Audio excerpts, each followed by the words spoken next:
Y en el espacio de entrevistas del programa Regresando con Andrés Carrión, analizamos uno de los casos que quizás más ha conmocionado al país, la desaparición de 4 adolescentes en el operativo militar conocido como Las Malvinas. Mientras avanza el juicio y se debaten responsabilidades, surgen preguntas de fondo sobre el rol del Estado, la cadena de mando y el cumplimiento de los derechos humanos. Para entender qué está en juego, qué pasa con esta situación y este caso, conversamos con Rommel Jurado, abogado especializado en temas de derechos humanos. Rommel, buenas noches, muchas gracias por estar en el espacio de entrevistas del programa Regresando con Andrés Carrión, y quisiera partir esta conversación de una pregunta quizás más desde una perspectiva conceptual.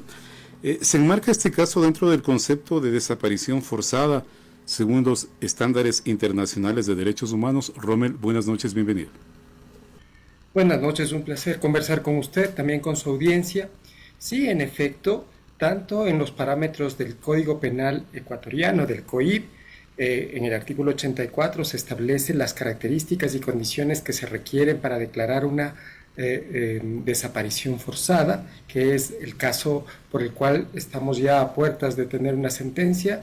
Hoy y mañana pues serán los alegatos finales y ya la Fiscalía ha hecho un pedido de sentencia de 34 años para los que considera perpetradores de la desaparición forzada de los 4 niños de las Malvinas. Y también este tipo se encaja o encuadra perfectamente en las normas internacionales de protección de derechos humanos, es decir, es una desaparición forzada tanto en el ordenamiento nacional cuanto en el ordenamiento jurídico internacional. Antes de conversar sobre el desarrollo mismo del juicio, quisiera también preguntarle por qué este proceso, considera usted, ha generado tanta preocupación en organizaciones de derechos humanos, en la opinión pública, en los ciudadanos. ¿Cuál es el punto más crítico de este tema? Mire, es una pregunta compleja que espero poder contestarla con cierta capacidad didáctica para que la audiencia la comprenda. Se origina el problema en la declaratoria de conflicto armado interno en enero de 2024. ¿Por qué se origina ahí el problema? Porque en ese momento se consolida en las Fuerzas Armadas y desde la perspectiva de las autoridades civiles esta dinámica de la seguridad pública alrededor de la idea del enemigo interno. ¿Quién es el enemigo interno? ¿Por qué se tiene un enemigo interno? El enemigo interno es toda aquella persona que supuestamente quebrante el ordenamiento jurídico, en principio los GDOs, los grupos de delincuencia organizada. Pero paulatinamente se va sumando a esta idea, a esta noción del enemigo interno, otros grupos humanos. Gente que protesta por sus derechos, como por ejemplo el movimiento indígena, o periodistas que son excesivamente críticos con el régimen, o críticos simplemente, o las personas de la oposición política, o los defensores de derechos humanos, o cualquier persona que tenga en realidad la capacidad de criticar al gobierno y hacer oír su voz. Esta ampliación arbitraria de la idea del enemigo interno hace que cualquiera, usted o yo, podamos ser mañana considerados por nuestras afirmaciones o por la defensa de los derechos humanos parte del enemigo interno, un enemigo interno. Esta dinámica del enemigo interno ha permeado la doctrina de seguridad nacional y además había una excesiva permisividad promovida desde la propia Presidencia de la República con anuncios como indultos anticipados o perdón por las culpas. Este clima de impunidad y esta dinámica del enemigo interno dispararon la arbitrariedad dentro de las Fuerzas Armadas. Estos jóvenes, 16, 17 con el coronel, que son acusados de realizar una desaparición forzada, y no sabemos si tal vez algún cargo más después, estos jóvenes son el fruto de esa mezcla, de una excesiva noción de impunidad y de esta noción de que hay un enemigo interno al que hay que combatir sin importar qué arma se use o qué límite se traspase. Esta tragedia que es la muerte y la desaparición de los 4 niños de las Malvinas solamente se puede explicar con este drama estructural que también atañe a los miembros de las Fuerzas Armadas, porque mire, en principio esos son jóvenes militares que no tienen la intención de vulnerar los derechos de nadie, pero viven en un entorno donde les empujan a hacer unos controles sin límites y creyendo que incluso si hay excesos van a gozar de impunidad. Este caso claramente manda un mensaje a los miembros de las Fuerzas Armadas. No existe la tan mentada impunidad, no existe el tan mentado perdón. Van a ser responsables de los actos que cometan por fuera de la ley y que resulten violatorios de los derechos humanos. Usted ya lo mencionó cuando comenzamos esta conversación, doctor Jurado, y en esta etapa del juicio ya se han presentado alegatos finales. ¿Qué elementos clave deberían observar los jueces en el momento de valorar las pruebas en casos de esta presunta desaparición forzada, una vez que se haya formalizado ya algún tipo de resolución? Mire, un juez tiene el deber de mirar la realidad, las evidencias que le han presentado respecto de la realidad y compararlas con la descripción que está en la norma jurídica, esto es, con el Código Penal. Cuando hace esta comparación, si hay una completa adecuación entre lo que ha pasado en la realidad y lo que está establecido en la norma, entonces tiene que sentenciar condenatoriamente. Hasta donde tengo entendido, tanto los testimonios de los 5 militares que quisieron declararse colaboradores con la finalidad de disminuir su pena, cuanto los videos que se han revelado, cuanto los testimonios de otras personas involucradas, concluyentemente demuestran que hubo al menos una desaparición forzada porque fueron aprehendidos estos niños, no se reportó de esta aprehensión a las autoridades civiles, permanecieron bajo custodia de los militares en un lugar que no era un centro de privación de la libertad para niños, niñas y adolescentes, no reportaron de esta privación de la libertad y luego los niños fueron encontrados muertos. Entonces, esta retención en manos de agentes del Estado sin notificar a las autoridades civiles son los elementos que están descritos en el Código Penal para ameritar la sentencia. Pero además se han demostrado la existencia de circunstancias agravantes. El hecho de que sean niños y adolescentes, un niño de 11 años, uno de 14, dos de 15, esto hace que sea más grave porque pertenece, al menos uno de ellos, a un grupo de atención prioritaria, es un niño. Por otro lado, que se haya perpetrado esta desaparición en horas de la noche, que hayan sido torturados, como parece ya estar claramente, estas amenazas con la pistola, estos golpes, estos insultos, eran niños, esto es agravante, y que se haya hecho durante las de noche. Y además que se haya intentado ocultar la evidencia, como es el caso de lo que se le imputa posiblemente al teniente coronel, que encontró evidencia, la ocultó o incluso la modificó. Todas estas circunstancias hacen que la Fiscalía haya pedido la pena más alta posible para este caso, que es 34 años. Si los jueces llegan a la conclusión de que la evidencia entregada sustenta la petición de la Fiscalía, lo más posible es que efectivamente se dé una pena de 34 años a los 17 involucrados. Ahora, doctor Jurado, desde la defensa de algunos procesados se argumenta que tenían rangos subordinados y que no tenían capacidad de decisión. ¿Cómo se determina la responsabilidad en la cadena de mando según el derecho y el derecho internacional a partir de estos argumentos de la defensa de los militares procesados? Mire, cuando una persona recibe un sueldo del Estado, un rango, una autoridad, un uniforme, una formación, tiene unos deberes jurídicos. Uno de los deberes jurídicos que tiene es el de la debida obediencia o obediencia debida. ¿En qué consiste este deber? Uno solamente puede obedecer órdenes que son consistentes, que son coherentes con lo que establece la Constitución y las leyes. Es decir, a mí como militar, si me ordenan matar, herir o torturar de forma injustificada, puedo oponerme legalmente a ese mandato.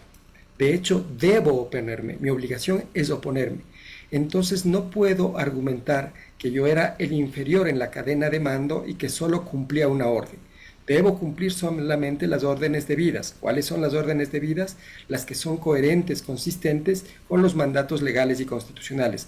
Por lo tanto, no podía omitir entregar a los niños a las autoridades, no debía torturarlos, no debía desaparecerlos. Y en función de esa obediencia a la cadena de mando, ¿puede tener alguna incidencia ya en la fijación de las penas o esto no necesariamente parte por esta situación dentro de la cadena de mando, doctor? Mire, los jueces tienen que hacer un análisis muy fino del grado de participación de cada uno de los militares involucrados en la perpetración de esta desaparición forzada.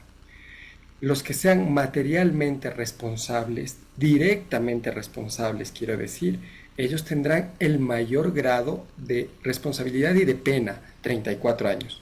Y de ahí se hará una escala hacia abajo, dependiendo del grado de participación que los jueces encuentren en las otras personas. Si hubo cómplices, si hubo encubridores, si hubo quien obstruyó la justicia para tratar de ocultar el crimen, eso recibirá unas penas moduladas, pero los autores materiales sin duda recibirán la pena mayor.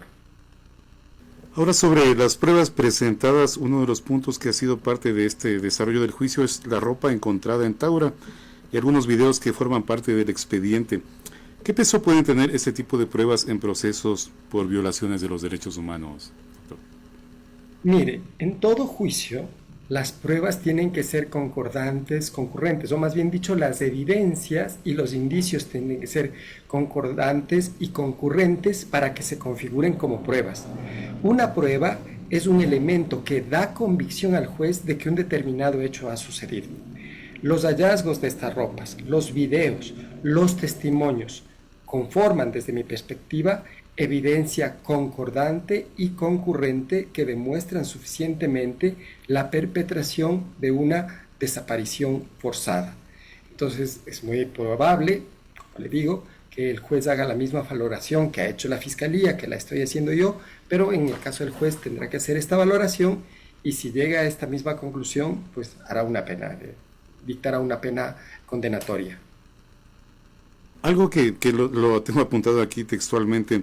El fiscal ha dicho que, entre comillas, dejarlos desnudos no es dejarlos sanos y salvos, cierro comillas. ¿Cómo se puede interpretar esta frase desde el enfoque de derechos humanos y del deber de protección que tienen las fuerzas del Estado, doctor? Mire, la desnudez, el maltrato de palabra, el miedo con amenaza de un arma, fingiendo que te van a disparar o haciendo un disparo al aire, te deja en un terrible estado de indefensión. De hecho, la perpetración de la tortura usa la desnudez como uno de los elementos que desgastan a la víctima, la someten, la sobajan, la hacen sentir degradada. Entonces, la desnudez en este caso no es una simple desnudez, es una forma de trato cruel, inhumano y degradante, es una forma de tortura. Entonces, claro, es un elemento concurrente y agravante de la desaparición. En la pregunta anterior conversábamos sobre las pruebas, en este caso de la ropa y algunos videos que son parte del proceso. ¿Qué estándares deben cumplirse para garantizar que la recolección y peritaje de estas evidencias sea válida y no pueda dar pie a cuestionamientos en el debido proceso? Mire, debe haber una adecuada cadena de custodia, deben ser investigadores calificados los que hagan la recolección de la evidencia, la reconstrucción de la escena del crimen, debe haber unos estudios técnicos que examinen la evidencia. Me parece que en este caso todos esos elementos se han producido, pero lo más determinante es que 5 de los 17 involucrados se han acogido a la rebaja de penas y han dado versiones que han permitido esclarecer con mucha precisión lo sucedido en los hechos respecto de la desaparición forzada. No así de la eventual, todavía eso está por discutirse, ejecución extrajudicial. En este proceso no se discute, no se ha incluido el tipo penal de la ejecución extrajudicial, sino solo el de la desaparición forzada. Entonces, estos son los estándares, ¿no? Pero quisiera agregar algo más, que es importante. Miren, el ministro de Defensa, hace un año exactamente, me parece que cerca de terminar diciembre, salió a decir que no había ningún crimen y salió a decir que no había responsabilidad de los militares y estaba acompañado del jefe del Comando Conjunto. Estas autoridades tienen responsabilidad, si no penal, al menos política, porque las autoridades civiles del Ejecutivo no pueden afirmar ni negar la comisión de una infracción. Lo que deben hacer es facilitar la investigación y proporcionar a las autoridades competentes, en este caso fiscales y jueces, toda la evidencia que puedan poseer. La negación del crimen o la obstrucción de la obtención de la evidencia dan responsabilidad penal y desde mi perspectiva también dan responsabilidad política al ministro de Defensa, al jefe del Comando Conjunto y por supuesto al presidente de la República, que lastimosamente no se pronuncia hasta ahora sobre este lamentable hecho. Nos hace falta una palabra con autoridad que diga que no se van a seguir produciendo este tipo de violaciones. No olvidemos que en lo que va de este gobierno han habido 43 desapariciones forzadas. Entonces necesitamos que el Estado recupere su función protectora y nos diga a los ecuatorianos que policías y militares no van a usar abusivamente su poder en contra de los ciudadanos y menos aún en contra de los niños, niñas y adolescentes. A propósito de eso, también el fiscal ha pedido capacitación permanente en temas de derechos humanos para los militares. ¿Son este tipo de medidas suficientes para prevenir futuras violaciones o se necesita algo más estructural, doctor? Mire, en los años 90 y también después de la Comisión de la Verdad en el año 2010, hubo unos procesos de formación muy intensos en las Fuerzas Armadas. Los militares de aquellas épocas tenían clara conciencia de sus deberes jurídicos respecto de la Constitución y sus límites en la actuación cuando se trataba de temas de derechos humanos. Eso hizo que aunque hubieran violaciones de derechos humanos, porque en todos los gobiernos y en todas las épocas han existido, éstas disminuyeran, la calidad de la prestación del servicio de seguridad pública aumentara y la relación con los ciudadanos y los militares mejora. Pero cuando los militares son educados en la doctrina del enemigo interno y creen que su actuación no tiene límites ni consecuencias jurídicas, lastimosamente esto es lo que pasa. Por un lado tenemos víctimas fatales como los 4 niños de las Malvinas y tendremos también posiblemente 17 militares sentenciados a penas muy largas por esa irresponsable forma de adoctrinarlos y de persuadirles además de que el perdón presidencial era posible. Hay que aclarar que una vez que sean sentenciados de acuerdo a la actual Constitución, no es posible otorgar un perdón presidencial porque se trata de violaciones de derechos humanos. Entonces, este mensaje también tiene que calar en las personas que son militares. Yo hago un llamado muy comedido a todas las personas que tienen familiares militares, que les expliquen con claridad que tienen que actuar de acuerdo al derecho y a la Constitución y que cualquier actuación que rebase ese límite va a traer las mismas consecuencias que ahora estos 17 militares están sufriendo. Hay que respetar los derechos humanos por convicción, pero también porque si no se hace, eso trae graves consecuencias jurídicas. En la recta final de esta conversación, doctor Jurado, quisiera preguntarle qué precedente podría sentar este caso para otras investigaciones de desaparición forzada en el Ecuador. Y el dato que usted lo menciona, 43 casos de estos. Mire, de lo que tengo entendido, las organizaciones de derechos humanos ya tienen información de que se están levantando gestiones, se están realizando gestiones de investigación en los otros casos denunciados y que es muy probable que en el mes de enero, tal vez febrero, ya se hagan llamamientos a juicio a otros perpetradores por otros casos de desaparición. Me parece que en esto la Fiscalía ha actuado de una forma muy contundente y de una forma muy responsable. No olvidemos que hay una unidad especializada para combatir el uso ilegítimo de la fuerza y esa unidad se ha tomado en serio estas desapariciones forzadas y está haciendo las investigaciones que es muy probable que llamen a juicio a otros involucrados. Eso por una parte respecto de este caso, pero no olvidemos que también las viejas violaciones de derechos humanos todavía tienen consecuencias, aunque se hayan demorado casi 20 años en ser procesadas. Hay un caso de lesa humanidad, un caso que no prescribe, que está siendo abordado ahora mismo por los jueces y que eventualmente en los próximos, yo creo que enero, febrero, podría también traer una condena muy importante para las personas que se vieron involucradas en ese asesinato y también en esa desaparición forzada que se procesa en el caso de lesa humanidad. ¿Qué debería observar la ciudadanía en lo que resta del proceso del caso Las Malvinas para garantizar transparencia y justicia?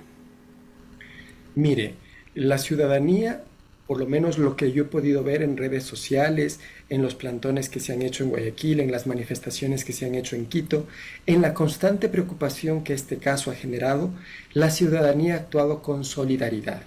A nadie le gusta, salvo que esté enfermo o salvo que sea un sádico, que niños sean torturados y que sean incinerados después de ser asesinados. A nadie le gusta eso. Eso es insano para la democracia, insano para la vida, la convivencia ciudadana, insano de todas las formas. Entonces la ciudadanía ha reaccionado, ha monitoreado este caso, ha presionado públicamente. Los medios de comunicación como el suyo y como otros también se han tomado un tiempo para investigar el caso, para reflexionar sobre el caso en sus perspectivas sociales, políticas e incluso en esta perspectiva de los derechos humanos como un precepto que permite la convivencia civilizada y la violación de derechos humanos como un hecho que fractura la convivencia civilizada. Todo esto es importante. Y esperemos que este precedente nos haga entender a todos, a los ciudadanos, a los militares y a los policías, que tenemos unas reglas y que lo racional, lo civilizado, lo deseable, lo que todos debemos hacer es respetar esas reglas. Prácticamente será la consulta final. ¿Qué mensaje deja este caso sobre la relación entre fuerza pública y derechos humanos en el Ecuador? De alguna manera usted ya lo menciona, pero en perspectiva, ¿qué debemos esperar, doctor? Aprendizajes para todos, sobre todo para los jóvenes que integran las Fuerzas Armadas y la Policía Nacional. No se dejen persuadir de esas falsas ideas que les prometen perdón aún para los actos más viles. Eso no es verdad. Por otro lado, piensen en sus hijos, en sus esposas, en sus hermanos y pidan para ellos el mismo trato que ustedes les van a dar a las personas cuando cumplan con su servicio policial o militar. No podemos seguir maltratándonos entre el pueblo, entre los militares y los policías también son personas del pueblo. No podemos seguir exponiéndoles a este tipo de conflictos que creyendo cumplir con el deber, pues cometen graves violaciones de derechos humanos. Y por otro lado, el de las víctimas, ser solidarios con las víctimas, ser respetuosos con las víctimas, pedir reparación para ellos y para sus familias, pues ya las víctimas no están. Quiero agradecer la participación del abogado Rommel Jurado, experto en temas de derechos humanos, con quien hemos conversado y analizado el emblemático caso Las Malvinas. Doctor, muy amable, muchas gracias por habernos acompañado en este espacio de entrevistas. Gracias, un gusto. Buenas tardes.